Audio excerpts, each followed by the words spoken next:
it's Gina with WTI.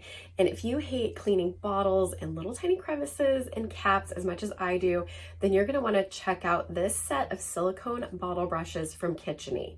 The first thing I love about this set is the assortment of sizes. The smallest one is probably my favorite one because there's always those little tiny crevices in lids, especially, that you just can't get to.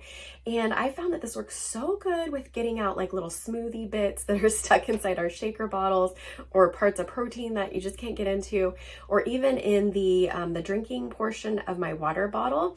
The sides of that, this just works perfect for. The larger one fits really well into smaller necked bottles, but it's able to get past the neck and into the main part of the bottle and clean really well. And of course, both of these smaller ones can work for different size straws. So the middle size works really well for the straw on my water bottle, and I love that it's long enough to reach the entire length. These are my new favorite cleaning utensils. They are awesome, and that's my point of view.